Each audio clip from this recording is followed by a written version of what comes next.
What's good, everybody, man? Welcome back into the Blue Bloods as we continue our FCS player spotlight for the 2023 season. And we got the newest addition over at Mississippi Valley State. Defensive back Aaron Webb spent the last two seasons at UT Martin, winning back-to-back OVC conference championships, making an appearance in the FCS playoffs 2 seasons ago. Started off his career at Iowa Western Community College, man. So, Aaron, appreciate you hopping on the show, man. Yes, sir. Yes, sir. Appreciate you. Man, I want to go even further back than Iowa Western, man. Coming out of Pattonville High School, you were one of the top players in the state of Missouri. That team making multiple deep playoff runs to the state championship and things like that, man. Going back, looking back with some hindsight, what was your recruiting process like coming out of high school? Coming out of high school, and just to give a shout out to my coach, Coach Smith. That's like my uncle, man. And Coach Harris, Coach Lewis, those guys. I love those guys. But in high school, my recruiting process started my sophomore year because I went to Night at the Zoo camp, and they had players like Jamison Williams, and a lot of other cats, Marcus Washington, just a lot of other cats around the area. Kyron Williams, that's a place for the Rams. My very first one was Mizzou. Then Illinois came. But the thing is, the truth, to be honest, a lot of coaches weren't on me because I was undersized. And just my grades wasn't up to par. I wasn't focused. I was a different kid back then. I was a different person back then. I was too busy worried about looking cool instead of putting in the work. And that's pretty much how my recruiting went, which is why I had to go to JUCO and learn some things.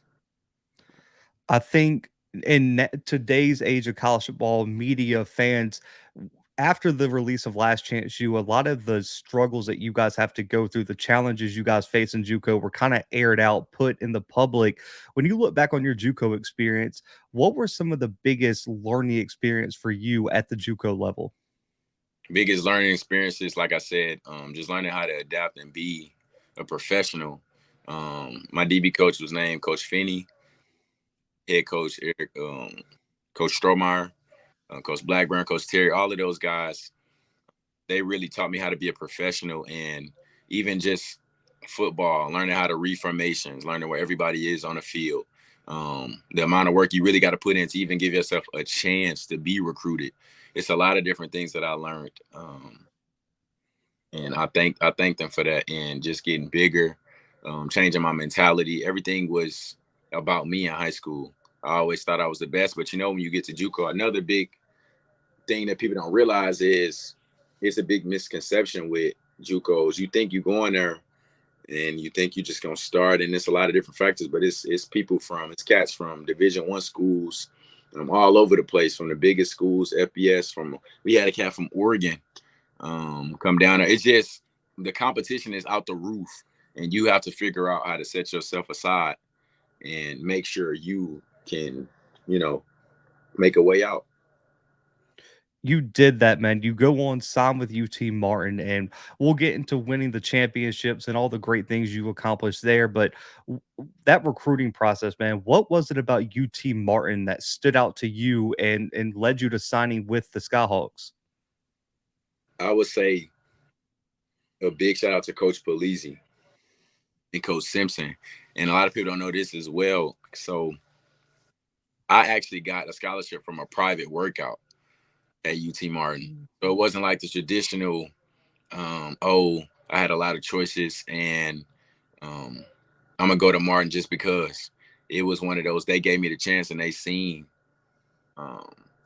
what you're getting now. They seen the final. They seen the potential, basically. So Coach Polizzi was a big reason because I felt the family environment with him. Like, I felt that he cared about me outside of what I can do for him on the field, because, it's a business side to it too.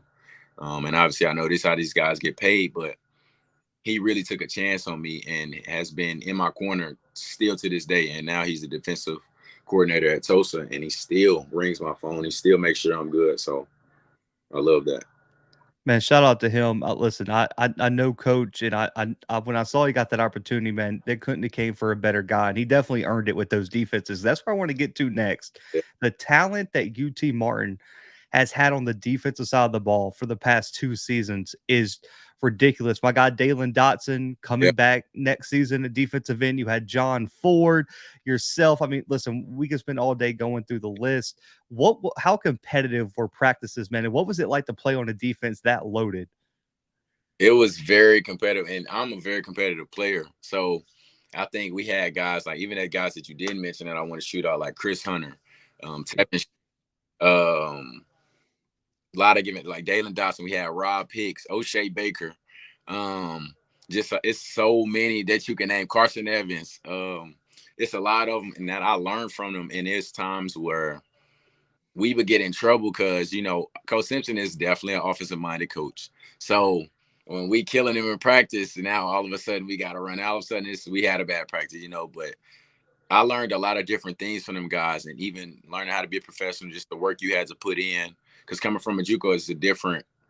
You got to switch it on. It's politics involved with Division One. There's all these other factors, but just practice. It was fun. We made it fun. The DB room was extraordinary, and having O'Shea Baker, who's an All-American, Carson Evans, um, Andre Alexander. It's a lot of cats. So I really enjoyed being around those guys. And Coach Polizzi always made sure we had fun, and always made sure that our mental was right, and it wasn't just X's and O's. So Man, I like you said, there's so many names we could go through on that defense, man. But it turned out that you guys won back-to-back OVC championships, man. You got those two rings. When you look back on those two teams, man, is there a moment that sticks out to you that you're never going to forget, man, winning those two conference championships?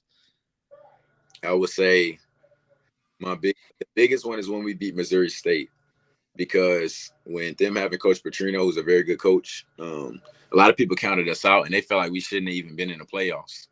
Um, so when we beat them, that was big, and that was kind of like, okay, this team really is some.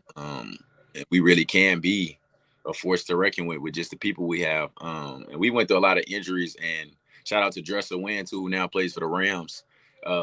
He was a big deal in that because Keon went down, who was our main guy, a very good quarterback as well. Dresser came and really won the game for us, along with Donnell and Colton Dow and a lot of other cats. So I would just say that was pretty much my welcome to, like, because winning that first ring was phenomenal for me. And Coach Simpson made sure he comforted me, and that was a great moment. Man, that Missouri State UTM game, man, that was one of the most memorable games of that playoffs too. Man, that game was electric. So much talent on both sides. But when you make your decision to enter the transfer portal this off season, man, kind of walk me through your decision process and why did you feel like it was your time to look for another opportunity elsewhere? Um, Considering my development, and I say you too big for a program, because that was a program chance on me, and they really loved me and really was behind me, even the advisors. I just think it was time for me to branch out, and then along with Coach Polizzi leaving to Tulsa, that was another big factor. Just because I built a good relationship with him, and he taught me a lot, and I knew I could bring it to another program who really needed it. And I felt like me winning those two championships, I know what it takes to be a leader, because you go from being a two and being um, kind of like you one of the dudes, but I got I felt like it was time for me to be the dude that people look at and can and bring a championship to another program who's never won. So that was really my decision. That was kind of what was going through my head and my thought process. And just, I know with my talent, I know I'm an All American caliber type player. So I want to bring that to a program who was in desperate need of it. And that's just pretty much what went through my head. And again, I didn't know it would be obviously Mississippi Valley State, um, but it kind of just stacked up the way I wanted it to. Man, you picked up offers from a lot of up and coming programs. I felt like you said, you wanted to go somewhere where you could be the guy. Lindenwood just moved up from the D2 level. They had a great season for their first year at FCS. North Alabama, listen, they hired my guy Brett Dearman, who is from my hometown. So got to root for my guy, Coach Dearman over there. And then, of course, Mississippi Valley State entered the fray as well with Coach Kendrick Wade and my guy Wyatt Anderson, of course, who's my main guy over there. But for you, what was it about Valley that separated themselves from the other schools in your recruitment entering the transfer portal? just me being where I come from and how I was raised by my mom and just my family in general.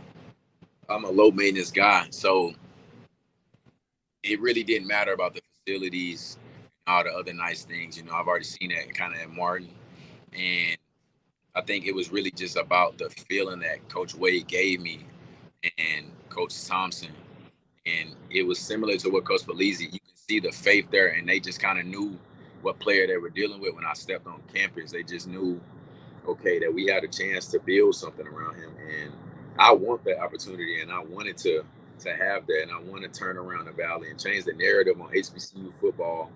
Um, I think that's what stood out the most to me, just Coach Wade and the overall staff. Um, a lot of good guys, and it's a lot of mutual guys that know them as well that have reached out to me and they've raved about the new staff and just what we want to do. And so Coach Anderson was very cool. Like on a visit, me and him talked for like hours just making jokes. We joked about how, Simo was saying that the real OVC champs and how we had the coin toss. Um, just the feeling, when you get that feeling. And then along with my mom and her judgment, and just we talked about it and we felt like it was the best move for me. I talked to Coach Anderson after your visit, and he told me, he was like, "You need to ask him." He was like, and I want to, he goes, "I want to see if Aaron's going to tell the truth." He wants to know if UT and SEMO would have lined up last year, man, what happens? Who would be the real OVC champs? For a fact, we wanted that game, but somehow it didn't happen, and we think Simo was scared, to be honest. But we felt like I like me and my team against anybody, and I feel like we had a lot of stuff. And shout out to those guys too, because I know Gino and I played with Ryan and JUCO, so we felt like, let's just say it would have been it would have been a very watched game. Like that would have been a game that everybody would have tuned in. 1,000%, man. And shout out to my guy Gino, man. I got to meet him earlier this season, man. He's been on the show. That's my dude too. But man, I want to get into, you mentioned it earlier. Me and you talked offline about it a little bit. It was important for you to sign with an HBCU. You said that you wanted to change the narrative. You wanted to be the next guy to come from an HBCU. Why was that so important to you? And just what was the vibe on campus like when you finally took that visit to Valley? I think really, and obviously, I would say Travis Hunter jump started it. But I think the more history I've done on it and going on a visit and seeing the first people who graduated and just seeing my elders and where I come from, I felt it was important that, like, why can't you get a degree and play ball at a HBCU? I really just wanted to take my talents there and kind of to make it normal to show people that, okay, you can be a highly talented prospect and go to a HBCU and it's fine. Like I wanted to make it comfortable in with the Valley, with them not really being a winning tradition, um, and not really being seen highly in the SWAC, not having that respect. It just made me even hungrier to do that for them and just to work under Coach Wade and to add to the talent that's already at Mississippi Valley. I think sometimes you just need a new coaching change and people who believe in you and positive mindsets and just competitive winners like me to go to a program like that. So Man, I think that's something that has been echoed on this platform. We had Coach Anderson on here. That's what he was saying, is that the narrative's changing. We had true freshman Zamarian Kendall on the show, 3-star running back, the highest rated recruit to ever sign with Valley on the show. He echoed that same sentiment, man. So Coach Wade's doing one hell of a job, man, for a first time ever head coach building his program, man. But I want to shift to you. You said you wanted to go to a place where you're the guy, you're the man, you're the leader. You're getting to campus a little bit late, man, in late June. What is your plan?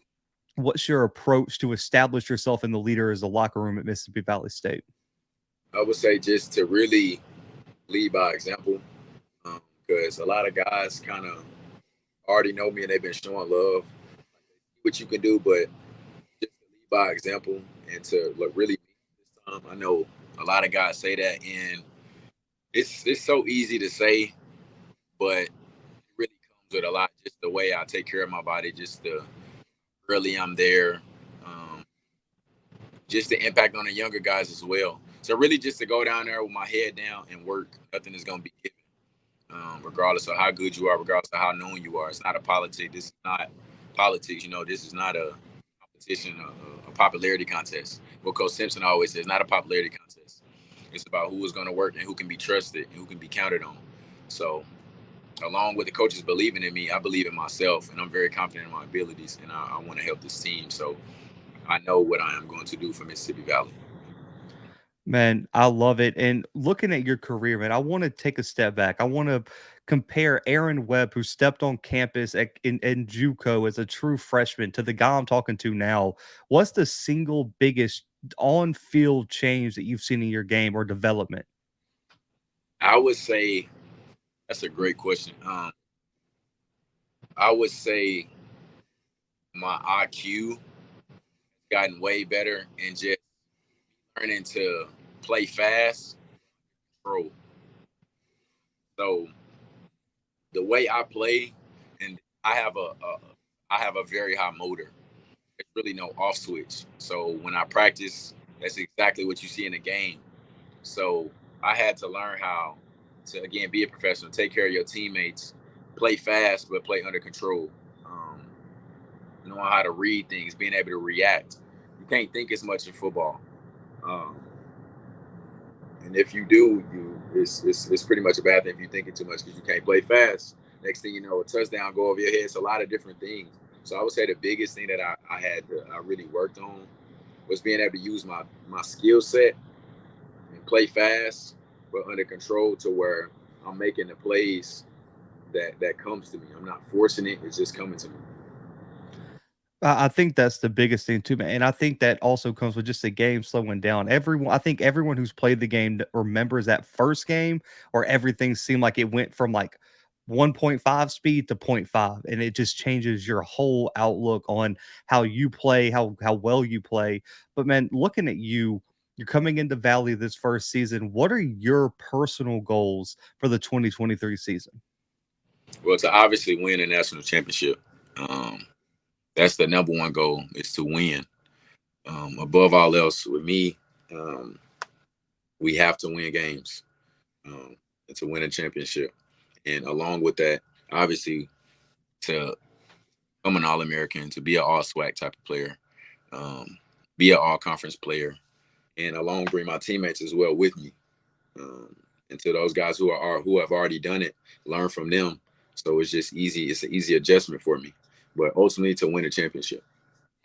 Man, I love it, man. Shifting to some quick hitters, to let people get to know you a bit better, man. When you look at your game, past or present, is there a current or former NFL player that you feel like your game models the most?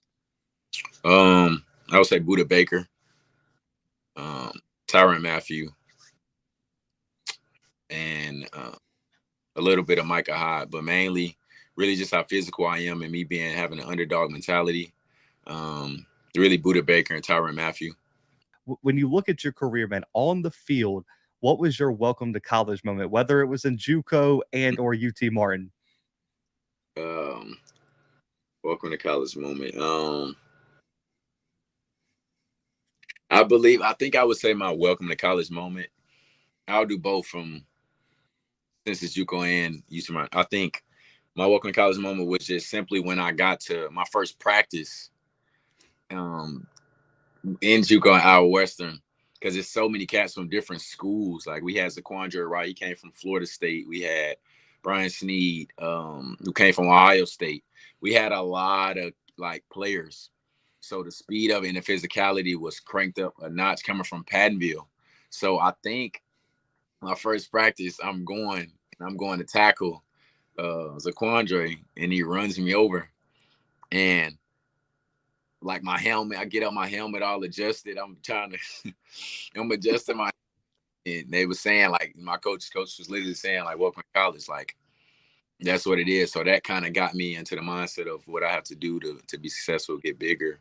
Um, and UT Martin, I would say this is more of a great one. And even though I got there 2021, I would say my biggest moment was recently last fall when I caught my first pick against TSU, my first interception.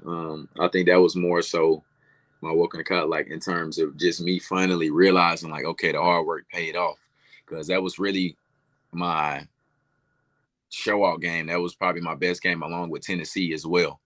So those were two great moments, and I thank God for those, and I thank Coach Belize and Coach Sims for allowing me to have those moments.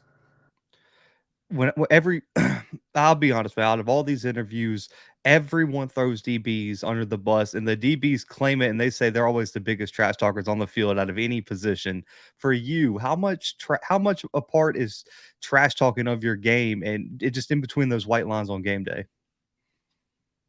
To be honest, I think I used to talk a lot of stuff, but I think now I've learned to be a silent assassin. I feel like you're more deadly when nobody knows like what's up with you. Um, I think that's how I play, and I just want my play to do the talking. So like it'll be because most of the time when you talk, you're more liable to give up something. Um, just with the nature of the game, because even if you don't talk, you're gonna give up something. But I really just want to let my play do the talking and just let my numbers do the talking. Man, that is fair on that one. When you look at your career, man, whether you could pick one someone you've played with on your own team and or an opponent throughout your collegiate career, who are one or two of the best offensive players you've ever had to face? Mm, man, that's a great question. And I can pick somebody on my well. Yeah, you could pick you can switch it around. It could be on your own team and and an opponent. Okay. I would say on my team, I would really say Colton Dow.